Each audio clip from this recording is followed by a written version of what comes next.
Hi guys, chart of the week की एक नई वीडियो में आप लोगों का बहुत बहुत स्वागत है। हमेशा की तरह सबसे पहले पिछले हफ्ते का चार्ट डिस्कस करेंगे, फिर इस हफ्ते का चार्ट डिस्कस करेंगे। डिस्क्लेमर हर बारी की तरह, again videos are made for educational purpose. अपना खुद का एनालिसिस जरूर करें। एंड अगर आप मुझे ट्रेडिंग व्यू पे फॉलो करेंगे तो मोस्ट प्रोबेबली वहाँ पे भी आपको ये सेम चार्ट देखने को मिल जाएंगे। प्लस अगर इनके रिगार्डिंग कुछ भी अपडेट्स होता है तो वो मैं अपने टेलीग्राम पे भी डालता रहता हूँ। तो चलते हैं सीधा स्क्रीन के ऊपर, पिछले हफ्ते का चार्ट देखते हैं, इस हफ्ते का चार्ट देखते हैं। और हमेशा की तरह इस हफ्ते का जो सेकंड चार्ट है, जिसको हम रनर्स अप चार्ट कहते हैं, वो आ रहा है ब्रॉन्ज मेंबर्स के लिए कम्युनिटी टैब के अंदर। तो चलते सीधा अपने स्क्रीन के ऊपर और वहीं पे इस वीडियो को एंड भी करते हैं।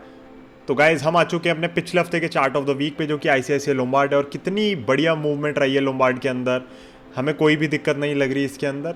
मैं आपको बता दूं, इनकी जो भारतीय एक्सा की डील थी वो भी अप्रूव हो चुकी है। तो उन्होंने जनरल इंश्योरेंस का जो बिजनेस एक्वायर करना था लोम्बार्ड ने, उसका अप्रूवल इनको मिल गया है। उसमें कभी खैर कोई दिक्कत आने की बात थी नहीं, मेरे हिसाब से कोई दिक्कत नहीं है।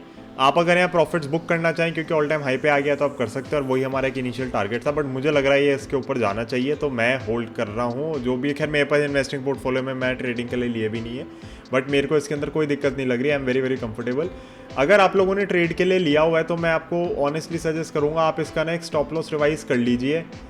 लेट्स गो दिस लेवल 1580 का एक स्टॉप लॉस आप रख सकते हैं। लेट अस ट्राई कि प्रॉफिट्स भी प्रोटेक्टेड रहें, या जो आ रहा है थोड़ा बहुत वो आए भी, बट कहीं ना कहीं मुझे लग रहा है यार ये ऊपर जाना चाहिए। तो मैं इसको बेचने के समय फेवर में नहीं हूँ। लेकिन अगर आप प्रॉफिट बुकिंग करना चाहते हैं तो डोजी टाइप की कैंडल बनी है विच शोज इनडिसाइसिवनेस, और डोजी आपकी इसी जगह बनेगी। अब यहाँ जाके मारेगा तो कोई फायदा नहीं ना, फिर तो घूम के ज़्यादा तो यहाँ तक आ जाएगा। ये बनेगी भी यहीं पे, क्योंकि चार्ट आपको कंफ्यूज करना चाहते हैं कि अब ऊपर जाएंगे नीचे जाएंगे। मैं काफ़ी बुलिश हूँ इंश्योरेंस में, मुझे ऐसी कोई दिक्कत नहीं लगती। मैं उस थ्योरी में नहीं पढ़ता कि बहुत अंडर पेनिट्रेटेड है इंश्योरेंस, या लोग इनकम टैक्स ही कितने लोग भरते हैं, रिटर्न्स ही कितने फाइल करते हैं। तो टैक्स पेयर्स ही नहीं है जब देश में, तो ऐसे बहुत सारे प्रोडक्ट्स हम देखते हैं कि कम ही चलते हैं। जैसे अब स्टॉक मार्केट ही हो गया, तो सबको लगता है कि नहीं यार बहुत अकाउंट्स खुलेंगे, बट बैंक अकाउंट सबके खुल गए, वो बहुत बड़ी बात हुई है गवर्नमेंट के अंडर। बट ये सारी चीज़ें जो फाइनेंशियल इंक्लूजन का पुश है, और ये मैं कहूँगा कहीं से आप सोचें अगर इसको, तो ये फाइनेंशियल इंक्लूजन में भी एक स्टेप आगे जाने वाला पुश हो जाता है। इंश्योरेंस हो गया, उसके बाद आता है स्टॉक मार्केट। तो मेरे को लगता है कि मैं उस कैंप के अंदर तो बिल्कुल भी कभी एग्री नहीं कर पाया कि हम बहुत अंडर पेनिट्रेटेड हैं इंश्योरेंस के मामले में। मुझे लगता है कि काफ़ी लोग जिनको इंश्योरेंस चाहिए उनके पास है। बाकी गवर्नमेंट हेल्थ इंश्योरेंस पे तो ध्यान दे ही रही है, और हमने देखे हैं कि उनके कार्ड्स वार्ड्स बन जाते हैं, जिसके अंडर आपको जो आयुष्मान भारत की आपकी स्कीम है ना, उसके प्रति हमने देखा है कि यार आप इंश्योरेंस में कवर हो रहे हो काफ़ी लोग। एंड कहीं ना कहीं मैं यही कहना चाहूँगा कि इसलिए मुझे ना हैवी अंडर पेनिट्रेशन नहीं लगती, but I do realize insurance sector इतना टफ सेक्टर है। आप इतने साल यहाँ पे लॉसेस करते हो तब जाके आप कुछ कर पाते हो। तो I do realize that, and मेरे ख्याल से इसीलिए जो इंश्योरेंस सेक्टर है ना, उसके अंदर आप देखेंगे कि ग्रोथ आएगी। And these companies, the good ones, the big ones, the ones that have the power to capture the market and consolidate the market, they will continue to do so. तो कहीं ना कहीं वो हमें लग रहा है कि होता रहेगा। तो लोम्बार्ड में मेरे को कोई दिक्कत नहीं लग रही। अगेन मनी क्राफ्ट के जो हमारे क्लाइंट्स हो गए, या हम खुद पर्सनली होल्ड करके बैठे हैं लोम्बार्ड, तो लोम्बार्ड में मेरे को ऐसी कोई दिक्कत नहीं लगती ट्रेडिंग पर्पस के लिए। लेकिन आप इसका स्टॉप लॉस थोड़ा रिवाइज कर सकते हैं अगर आप करना चाहें। I would still suggest to hold on, but यहाँ से अगर घूमना चाहे तो यही जोन है घूमने का, बिकॉज आप देख सकते हैं कहाँ पे खड़ा हुआ है शेयर, राइट। एक चीज़ और जो मुझे लगता है कि इसको घूमना नहीं चाहिए, सिंपली फॉर द रीज़न कि दिसंबर 2019 में जो आपका लेवल था, वही आपका लेवल लिटरली 12-13 अगस्त 2021 का भी था। यानी कि 3-4 हफ्ते पहले तक भी आप वहीं पे थे कहीं ना कहीं। और अगर मैं यही लेवल ले लूँ, ऊपर का जोन ले लूँ, तो ये तो 26 अगस्त ही हो गया। लिटरली 10 दिन पहले तक आप यहीं खड़े हुए थे, और अब आप जाके चलना शुरू हुए हो। तो कहीं ना कहीं मुझे लगता है कि इसमें वापस इसको नहीं आना चाहिए। पहले आया है, आ भी सकता है, एंड दैट इज़ वाई ये डोजी यहीं पे बनी है। बट मेरे को कहीं ना कहीं जो फीलिंग है वो इस बार ऊपर जाने की है। अगर नीचे आता है तो कोई दिक्कत नहीं है, हम तो और एक्यूमुलेट ही कर लेंगे। We are very happy. हमें तो जितने सस्ते में मिलते जाएँ शेयर्स, हम तो खुश हैं। एंड काफ़ी शेयर्स होते हैं महंगे में ही लेने पड़ते हैं, आपके पास कोई ऑप्शन नहीं होता। तो I think Lombard should fit in to that category from now on. इसको ऊपर जाना चाहिए। काफ़ी लोगों को यहाँ पे एक inverted head and shoulder type pattern भी दिख रहा होगा, एंड अगर उसका भी आप टारगेट ले लें, तो इसने चला तो कुछ भी नहीं है खैर, बट अगर उसका भी आप टारगेट ले लें तो अच्छी खासी रैली इसकी अभी भी ऊपर की साइड पे बाकी है। अब हम चलते हैं गाइज अपने चार्ट ऑफ द वीक पे। आपको दिख तो रहा ही है ऊपर टैब में कि कौन सा है। जी हाँ, HDFC बैंक। HDFC बैंक का मैंने कुछ टाइम पहले ना ट्रेडिंग व्यू पे एक चार्ट भी डाला था, इसलिए मैंने कहा इसी को कवर करते हैं इस बार चार्ट ऑफ द वीक में। चार्ट्स में और भी दिख रहे हैं, तभी रनर्स अप में भी जाता है, टेलीग्राम पे भी आते हैं, तो मतलब चार्ट्स तो देखो दिख ही रहे होते हैं। बट मेरा काम है कि आपको सिखाना समझाना कि हो क्या रहा है इसके अंदर, ताकि आप खुद से जब एनालाइज करें या खुद से भी कोई ट्रेड पिक करें तो बेटर डिसीजन ले सकें।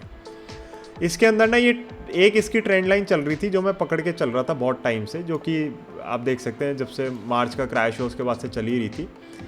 उसके बाद चार्ट अपना अलग अलग जोन्स में अटका है और इसलिए आपको ये यहाँ पे लाइंस और दिख रही है। बट ये जो हमारी एक ट्रेंड लाइन थी ना, इसको ये पकड़ के चल रहा था, कितना भी ऊपर चला जाए उस पर टकरा के आ जाता था, ये यहाँ तोड़ गया था इसे।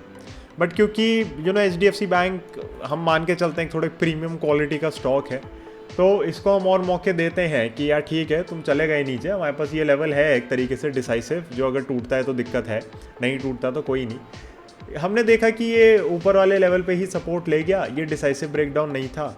उसके बाद ये भाई साहब ऊपर चल दिया और अभी बस ज़रा सा निकला ही है ऊपर। मैं आपको क्यों कह रहा हूँ कि आप इसको फॉलो कर सकते हैं, देख सकते हैं, क्योंकि कहीं ना कहीं इसका स्टॉप लॉस जो है ना वो यही लाइन है।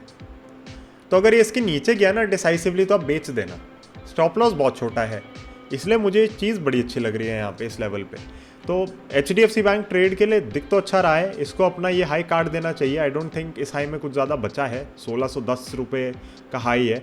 इतने छोटे टारगेट्स में हम काम कभी करते नहीं, मैं इसलिए आपको कह रहा हूँ कि हाई इसको काट देना चाहिए, फिर इसको ऊपर जाना चाहिए, right.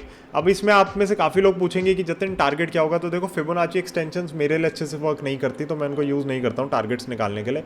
I let the stock decide, तेरे को भैया जहाँ जाना है तू जा, हम देख लेंगे जब तू कंसोलिडेट करेगा। मेरे को जोन बहुत अच्छा लग रहा है बाइंग के लिए, मुझे कोई दिक्कत नहीं लग रही, इसलिए मैं आपको यहाँ पे चार्ट दिखा रहा हूँ। इसमें sky is the limit. Again HDFC bank आप 5 साल के लिए होल्ड करना चाहते हो, मुझे नहीं पता कहाँ जाएगा, right. And it's not a stock recommendation from my and, definitely not. मैं वैसे भी लैंडिंग बिजनेसेस में आप हमेशा आप सबको कहता हूँ बहुत केयरफुल रहें। एंड HDFC बैंक डेफिनेटली बहुत ही शानदार कंपनी है, बट इनका जो भी रिसेंटली हमने देखा जो इंटरनेट बैंकिंग को लेके या क्रेडिट कार्ड्स को लेके जो दिक्कत रही है, वो अगर कोई और बैंक होता तो मार्केट बुरी तरह तोड़ देती। ये टूटा नहीं, ये उल्टा अपनी लाइन के ऊपर आ गया वापस। तो मैं आपको यही रिकमेंडेशन दूंगा कि इस लाइन को लेके चलिए इसके अंदर। अगर आपको डीपर स्टॉप लॉस लेना है ना, तो ये जोन हो गया आपका, जो ये वाला जो जोन है 1500 से 1520 का जो जोन है वो हो गया। उसके नीचे का रिस्क इसमें नहीं लेना, और इसके टारगेट्स आपके आ जाने चाहिए अगेन, जो आपका ऑल टाइम हाई है उसके ऊपर। अब क्या ये बहुत ही शानदार कैंडल्स बना रहा है यहाँ पे? नहीं, बट ये गिरना नहीं चाह रहा। उसमें बहुत बड़ा डिफरेंस है कि ये गिरना नहीं चाह रहा है यहाँ पे। तो कहीं ना कहीं वो बताता है कि इनहेरेंटली इसके अंदर बाइंग आ रही है लोअर लेवल्स पे, एंड यही लेवल्स मार्केट को भी दिख रहे हैं जो लेवल्स हमें दिख रहे हैं, और यही लाइन मार्केट को भी दिख रही है जो हमें दिख रही है, और इसी लाइन को ऊपर काट के आके खड़ा हो गया है और बिल्कुल अभी लाइन के ऊपर ही है stock.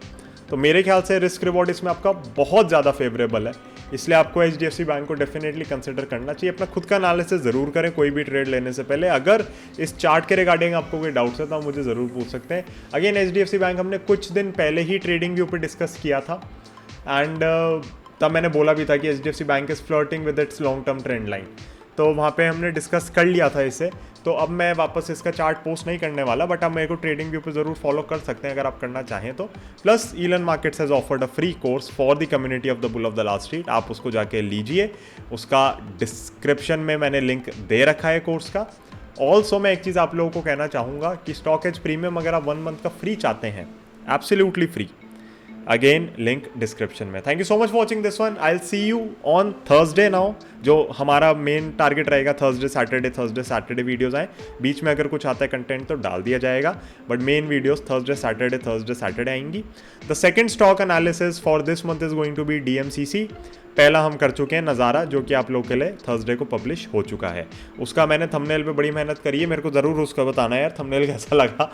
I thought it's something unique, something different, and कहीं ना कहीं आपके लिए जो कंटेंट है उसकी क्वालिटी अप होती जाएगी यहाँ पे भी और टेलीग्राम चैनल के ऊपर भी। टेलीग्राम पे हमने काफ़ी सर्विसेज मर्ज करी हैं, क्योंकि अब एक वो मेरे लिए stand alone educational and informational platform बन गया है, जैसे यूट्यूब बन गया है। तो कहीं ना कहीं इन 2 चीज़ों पे ही अब ध्यान दिया जाएगा, एंड इन्हीं के ऊपर सर्विसेज धीरे धीरे हम ऐड करते चलेंगे। तो अगर आप टेलीग्राम में एनरोल करना चाहते हैं मुझे कॉन्टैक्ट कर सकते हैं, otherwise videos are available on YouTube, तो उसमें कोई दिक्कत की बात नहीं है। Thank you so much, I will see you in the next one. Bye, जय हिंद।